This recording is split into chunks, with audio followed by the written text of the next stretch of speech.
मध्य प्रदेश के जबलपुर के एक जिम से फिटनेस जिहाद का खतरनाक चेहरा सामने आया है। जी हां, यहां एक मासूम हिंदू लड़की को पहले नौकरी के नाम पर जिम में जोड़ा गया, फिर उसी जिम में बैड टच, गालियां और जबरन धर्मांतरण की साजिश रची गई। इस पूरे षड्यंत्र के पीछे जिहादी अमन खान जो जिम ट्रेनर बना, लेकिन असल में उसका मकसद था हिंदू लड़कियों को फंसाकर उनका धर्म बदलवाना। पीड़िता ने साहस दिखाते हुए थाने में एफआईआर दर्ज कराई, जिसमें साफ लिखा गया कि जिहादी न सिर्फ उसे छूने की कोशिश करता था, बल्कि इस्लाम कबूल करने का दबाव भी बनाता था और अगर खबरों की माने तो जॉब से हटाने की धमकी भी दे रहा था। जब इस बात का पता हिंदू संगठनों को चला, तब उनमें आक्रोश भर गया। खुलासे के बाद हिंदू टाइगर फोर्स की कार्यकर्ताओं के साथ युवती थाने पहुंची। कार्यकर्ताओं ने साफ कहा, ऐसे जिहादी समाज में जहर घोट रहे हैं और इन्हें जल्द से जल्द गिरफ्तार किया जाना चाहिए। पुलिस जब जिम पहुंची तब तक जिहादी वहां से भाग चुका था, लेकिन जैसे ही वो अपना सामान लेने दोबारा जिम पहुंचा, तब तुरंत दबिश देकर पुलिस ने उसे दबोच लिया। अब सवाल यह है कि क्या जिम और फिटनेस सेंटर फिटनेस के नाम पर फरेब का अड्डा बनते जा रहा है, या फिर फिटनेस जिहाद, जिसमें जिहादी जिम की आड़ में हिंदू लड़कियों को निशाना बना रहे हैं।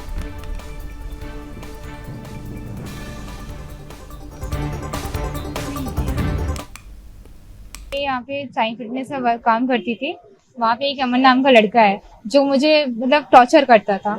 टॉर्चर मीन्स सभी प्रकार से टॉर्चर किया है उसने। मेंटली टॉर्चर किया है, मानहानि भी चीजें करी है और उसने टच भी बहुत गलत तरीके से किया है मुझे। उस चीज के लिए मैं यहाँ पे आई हूँ। आवेदन भी सेम यही रहेगा कि उसने मुझे गाली गलौज से बात करता था, प्लस उसका रहता था टच करना। अगर मैं उसकी बातें नहीं मान रही हूँ तो वो मुझे धमकाता था। वो अपनी विशेषताएं बताता था और ये भी बोलता था कि ये चीज ज्यादा अच्छी रहेगी, तुम इसमें आ सकते हो। इतनी विशेषताएं रहती थी। ये भगवान बोलता उनके अल्लाह ऐसे। इसी खबर पर और अधिक जानकारी के साथ मेरे सहयोगी रामस्वरूप शर्मा जुड़ चुके हैं। रामस्वरूप, सबसे पहले मैं यही जानना चाहूंगी कि जबलपुर के इस जिम में जो घटना घटी है उसकी पुलिस ने अब तक क्या पुष्टि की है? एफआईआर में पीड़िता ने किन किन आरोपों का जिक्र किया है? देखिए, फिलहाल तो इस मामले में स्पष्ट तौर पर पुलिस ने जिस एक व्यक्ति के खिलाफ मामला दर्ज किया है उसका नाम अमन खान है। लेकिन अमन राज बनकर वो हिंदू लड़की का यौन शोषण करने की कोशिश करता था, उसे बैड टच करता था। जिस तरह से उसने सोशल मीडिया पर असंगीन आरोप लगाए हैं, उसके ऊपर धर्म परिवर्तन करने का मनोवैज्ञानिक दबाव भी बनाता था।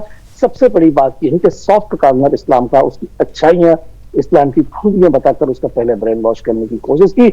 और संभवतः ये भी हो सकता है कि लड़की ने अभी खुले तौर पर और स्पष्ट तौर पर नहीं बताया है, लेकिन लड़की उसके साथ किसी रिलेशन में आई हो और उसके दूसरे अन्य लव जिहाद के मामलों की तरह किसी तरह की असली वीडियो शूट की हो और उसे मनोवैज्ञानिक तरीके से दबाव बनाकर ब्लैकमेल करने की कोशिश की हो। ये पूरा मामला मध्य प्रदेश के इंदौर की तर्ज पर है। वहां भी एक जिम था और मोहसिन नाम के व्यक्ति के ऊपर लगभग 100 लड़कियों ने यौन शोषण के और असली वीडियो बनाने के आरोप लगाए थे। तो अब मध्य प्रदेश में न केवल कॉलेजेस, यूनिवर्सिटीज और मजारें लव जिहाद का सॉफ्ट कॉर्नर है, बल्कि जो जिम होते हैं उनके जो ट्रेनर हैं वो जिहादी तत्व हैं। हिंदू लड़कियों को इस्लाम की खूबियां बताकर उनके साथ संबंध स्थापित करके और उन्हें फिर इमोशनल ब्लैकमेल करने की कोशिश करते हैं। इस तरह के मामले लगातार मध्य प्रदेश में अब तेजी से बढ़ते चले आ रहे हैं। यानी कि आप ये कहना चाह रहे हैं, ये जो आरोपी है, इस आरोपी के पहले भी इन्होंने और भी ज्यादा इसने किए हुए थे, ऐसी हरकतें और भी लड़कियों के साथ किए हुए थे? देखिए, चूंकि इस संभावना से इनकार नहीं किया जा सकता संगीता जी, आपने बहुत अच्छा पका हुआ सवाल पूछा है और पत्रकारिता की लफ्ज से लव जिहाद के मामले से आप बहुत वाकिफ है। जैसे कि मैंने आपको उल्लेख किया कि मध्य प्रदेश के इंदौर से भी एक ऐसा ही मामला आया था, जिसमें एक व्यक्ति को, जिसका नाम मोहसिन खान बताया गया था, आरोपी बनाया गया था। उस पर लगभग 100 लड़कियों ने सिलसिलेवार एक के बाद एक संगीन आरोप लगाए थे। उसी मामले की तर्ज पर यह मामला भी हो सकता है। अगर इसकी ठीक से जांच होती है तो मुझे लगता है कि इस युक्ति के अलावा मतलब अगर सही से जांच होती है तो इस जो आरोपी है इसके खिलाफ और भी कई मामले सामने आ सकते हैं। ये कोई पहला मामला नहीं होगा। नहीं, बिल्कुल। और इसमें वीएनएस की तरह धारा 75 के अलावा और अन्य कई धाराओं में पुलिस ने फिलहाल मामला दर्ज किया है। लेकिन इसमें सबसे ज्यादा चौंकाने वाली बात जो है कि उस जिम की जो मैनेजमेंट करती है, मैनेजर जो है की एक हिंदू लड़की है, वो उस लड़के के फेवर में बयान दे रही है। तो ये भी कहीं ना कहीं देखना होगा कि जिस तरीके से इस लव जिहाद की जो पृष्ठभूमि तैयार की जाती है, उनका ब्रेन वॉश किया जाता है, या उनके ऊपर एक मनोवैज्ञानिक दबाव बनाया जाता है, तो उसमें वो हिंदुओं की एक लावी को अपने फेवर में कहीं ना कहीं खड़े करने की कोशिश करते हैं। इस तरह की भी एक जानकारी इस मामले से जो जबलपुर से आया है वो निकलकर सामने आई है। तो इस पीड़िता का जो मामला है, इसकी शुरुआत आखिर कैसे हुई, इसकी कोई जानकारी हो? एफआईआर में जो दर्ज किया है पीड़िता ने, उसके आरोप क्या क्या बता रहे हैं? देखिए, इसकी जो प्राथमिकी दर्ज हुई है उसमें यह बताया गया है कि ये जो लड़की है जिसने संगीन आरोप लगाए हैं, वो जिहादी के साथ सहकर्मी के रूप में एक जिम में जॉब करती थी और कई जगह इसके अलावा एक अस्पताल का भी ऐसा ही मामला सामने आया था। हाल ही में एक मामला मध्य प्रदेश के सागर से सामने आया है, जिसकी अभी हम खबर कुछ देर के बाद सुदर्शन न्यूज पर दिखाएंगे।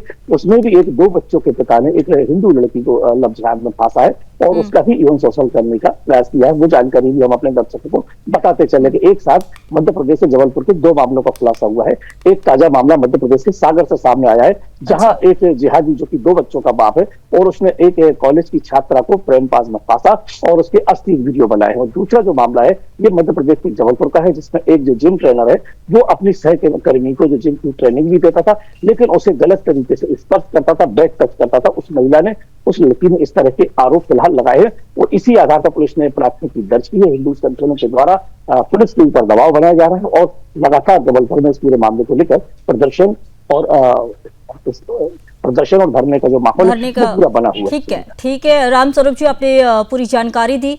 तो देखिए, जिस तरह से जबलपुर के मध्य प्रदेश में जिम जिहाद का जो मामला ये सामने आया है, इसका पर्दाफाश हुआ है। जिम ट्रेनर अमन खान, जो कि धर्मांतरण जिहादी निकला, हिंदू लड़की को नौकरी के नाम पर फंसा रहा है और हिंदू लड़की से छेड़छाड़ कर धर्मांतरण का दबाव बना रहा है। तो ऐसे कई मामले मध्य प्रदेश से सामने आते हैं और देखिए, सरकार और प्रशासन को जरूरी है ऐसे मामलों पर सख्ती लाए।